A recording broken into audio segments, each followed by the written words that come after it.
네, 여러분 반갑습니다. 임광빈입니다. 오늘은요, 조금 우리가 좀 생각해 봐야 되는 내용들에 대해서 유튜브에서 말씀을 드리려고 해요. 자, 우리나라의 지금 현재 경제 상황을 한번 좀 생각을 해 보셨으면 좋겠습니다.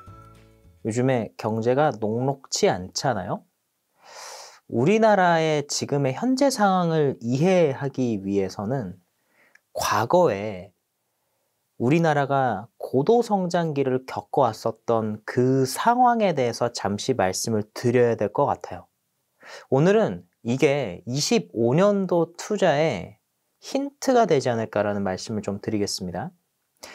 자, 우리나라는 정말 유례없는 전 세계적으로 역사적으로 손꼽히는 고도 성장을 했습니다. 한강의 기적이라고 하죠.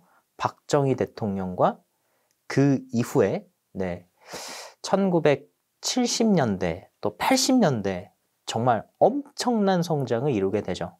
그리고 그 성장기 때 탄생한 대기업들, 재벌 가문들, 삼성, 현대가 대표적인 재벌 가문이 되겠고, 그 이외에도 재계 순위 1에서 10위권에 들어가는 우리가 누구나 다 알고 있는 그 기업들, 그때 탄생을 했던 기업들이 되겠습니다. 그 당시는 연간 100만 명이 태어났어요. 베이비붐 세대라고 하고 10년간 1100만 명의 인구가 증가하게 됩니다. 연성장률 10%대 엄청난 고도 성장을 이루게 되죠. 자, 지금을 한번 볼까요? 지금을 한번 보겠습니다. 작년에 새롭게 태어난 출생아 수가 23만 명이에요. 이 상태로 가다간 인구가 이렇게 완만하게 떨어지는 게 아니라 절벽으로 수직 낙하할 수도 있는 그런 상황에 있습니다. 베이비붐 세대 때 태어나신 분들이 지금은 이제 은퇴 시기가 되셨고 20년 후면 이제 70세, 80세, 90세를 바라보는 나이가 되실 텐데 그만큼 젊은 친구들이 밑에서 받쳐주는 인구 구조가 아니죠. 자, 그리고 1970년도, 80년도 때 우리나라를 성장시켜 왔었던 산업은 제조업, 중화공업이었습니다. 지금은 어떻게 됐죠? 그 관련된 업종들이 우리나라가 경쟁력을 잃었죠.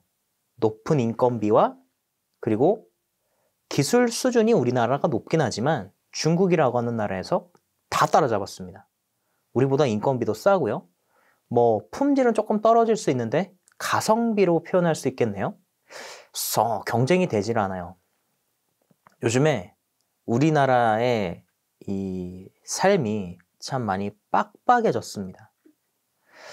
왜 이렇게 빡빡해졌을까? 코로나를 겪고 저금리 시대 때 엄청난 수준의 이 유동성이 저금리와 함께 풀리면서 사람들이 레버리지를 써서 부동산 투자를 많이 했죠. 지방은 지금 부동산이 추가 수요가 없는 상황이죠. 매물이 나가지 않고 있습니다. 이자는 매달 계속 나가는 상황이고요. 서울에도 이제 수도권에 그러한 지역들이 있는데 이러다 보니까 유동성이 말라가고 있는 실정에 이자는 계속 나가고 사람들의 구매력과 소비 능력이 떨어지게 되겠죠. 이렇게 되면 필수적으로 정말 소비를 해야 하는 영역을 제외하고는 돈을 쓰지 않게 됩니다. 이게 지금 대한민국 사회의 2024년도입니다. 그래서 지금까지와는 정말 다른 산업 환경이 펼쳐지지 않을까 생각을 합니다. 비단 우리 개인뿐만 아니라 확대해서 보면 기업도 유동성의 위기를 겪고 있는 곳들, 자금의 압박을 겪고 있는 곳들이 한둘이 아니죠. 그중에 이제 대표적인 게 롯데입니다. 롯데의 메인 사업이 화학인데 이 화학 사업부는 중국의 저가 공습과 함께 시크릿컬 업종으로서 경기가 지금 쇠퇴하는 국면, 그리고 경기가 지금 안 좋잖아요. 적자를 계속 이어가고 있어요. 사업을 하기 위해서 회사채를 썼는데 이 회사채 옵션이 붙어 있습니다. 만기가 됐었을 때 빌린 돈을 원금 그대로 주고 이자를 계속 주면 되지만 지금 롯데화학부 사업 부분이 적자를 이어가고 있고 화학 시황이 안 좋기 때문에 채권자가 옵션을 통해서 원리금을 조기 상환하라고 요구할 수 있습니다. 그게 12월 달이에요. 그렇게 되면 롯데는 굉장히 압박을 느낄 수밖에 없고 지금 현금을 급하게 마련을 해야 되는 상황이죠. 그러다 보니까 자산들을 매각하고 있습니다. 자, 근데 롯데, 우리나라의 이제 대표적인 화학이 메인 사업이기도 하지만 유통의 또 거물이기도 하죠. 자, 이런 롯데가 유동성과 관련된 위기를 겪으면서 화학 부분에 있어서 타격을 입고 또 유통 부분에 있어서 뭔가 또 문제가 터지게 된다라고 한다면 많은 국민들이 그 롯데와 관련한 이 관련성을 가진 이 국민분들께서도 경제가 피해를 입을 수밖에 없겠죠. 자, 그러한 지금 현실입니다. 그리고 트럼프가 됐어요. 관세를 계속 강화하는 정책들을 내놓고 있죠. 그로 인해서 수출해야 되는 대표적인 전방산업, 반도체, 자동차 등과 같은 곳에서 지금 불확실성이 지속이 되고 있죠. 네, 그리고 옆 나라 중국이라고 하는 나라에서 계속 치고 올라와서 배터리는 우리나라보다 중국이 앞서는 상황이고요. 반도체도 초기술이라고 할 수 있는 HBM을 제외하면 DDR4 또는 DDR5 수준의 D램 반도체까지 지금 중국이 따라왔습니다. 주식 투자의 관점에서 한번 생각을 해보면 좋겠어요. 기업은 이익을 내야 됩니다. 그래야 주가가 올라가는데 이익만 낸다고 주가가 올라가지 않아요. 왜냐면 주식에서 외국인 기관 투자자들이 어떤 주식을 사냐? 당연히 흑자 기업을 사고 적자에서 흑자로 전환할 수 있는 기업들을 매수하는 게 맞는데 우리나라의 흑자 기업들 코스피에 정말 많지만 주가가 올라가지 않는 기업들이 많습니다. 왜 그럴까요? 두 가지 요인이 있어요. 첫 번째는 성장성의 매력이 떨어질 때, 두 번째는 기업의 지배구조 관련된 문제입니다. 1970년도 때, 80년도 때 그때 고도 성장을 했었던 재벌 가문이 세대를 거듭하면서 경영 세습을 해오죠. 우리나라의 상속세가 50%잖아요. 이 상속을 1세에서 2세로, 2세에서 3세로 해줄 때마다 지분율은 50%씩 줄어들게 됩니다. 1세에서 2세로 넘어갈 때, 2세에서 3세로 넘어왔었을 때 지분율은 그러면 50%에서 25%로, 25%에서 12.5%로 지분율이 계속 줄어요. 그러면 경영 지배력이 약화가 되겠죠. 지금 상법 개정과 관련된 문제들이 놓여 있고 많은 대기업에서 총수가 교체가 되고 있죠. 상속을 통해서. 이 가운데 지분율이 계속 줄어들고 있습니다.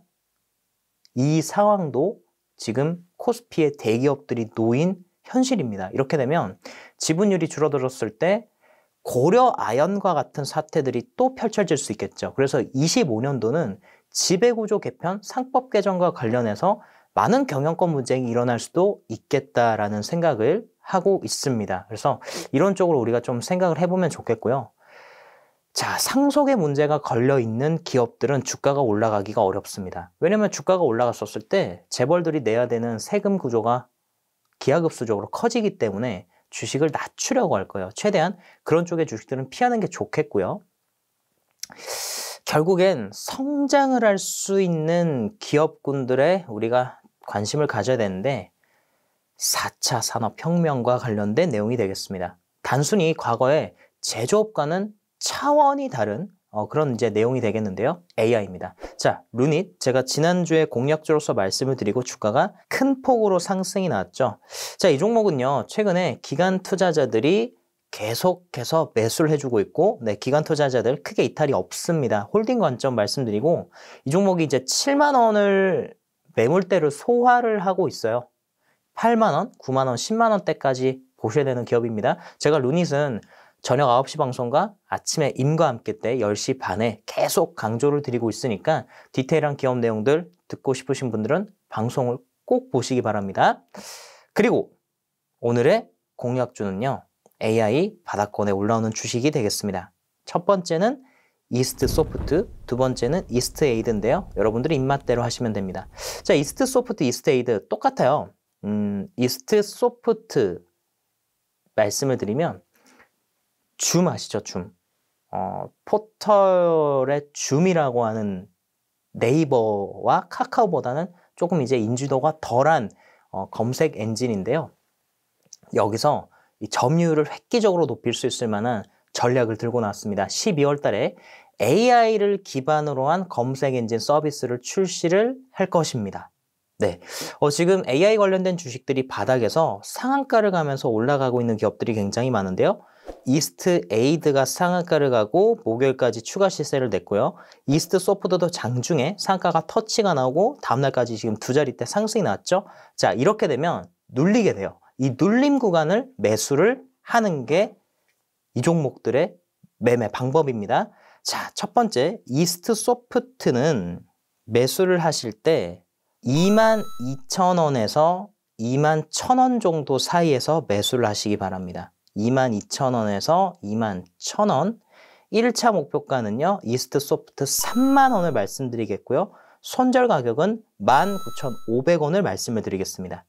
또한 이스트 에이드 자회사인데요. 이 종목은 이스트 소프트보다 규모가 작습니다. 자, 이 종목은 매수하실 때 2,400원의 가격대, 그러니까 2,400원에서 2,490원 이 사이에서 매수하시면 될 것 같고요.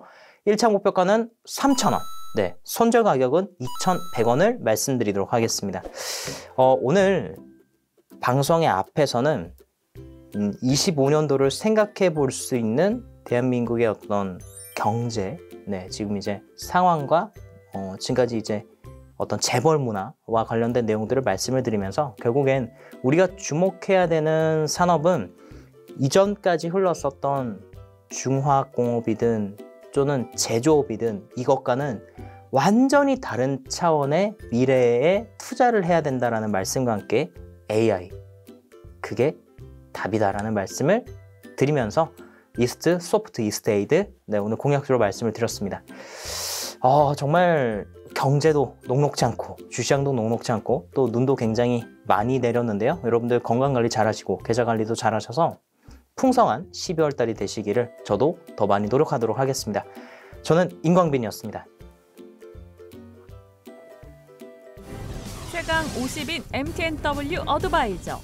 시장을 이기는 필승 투자 전략이 궁금하다면 MTNW 온라인 공개 방송을 시청하세요. 인터넷 검색창에 머니투데이 방송을 입력합니다. 머니투데이 방송 홈페이지를 선택, MTNW 공개 방송 버튼을 클릭하고 공개 방송 참여하기 버튼을 누릅니다. 성공 투자를 원하신다면 MTNW 온라인 공개 방송을 시청하세요.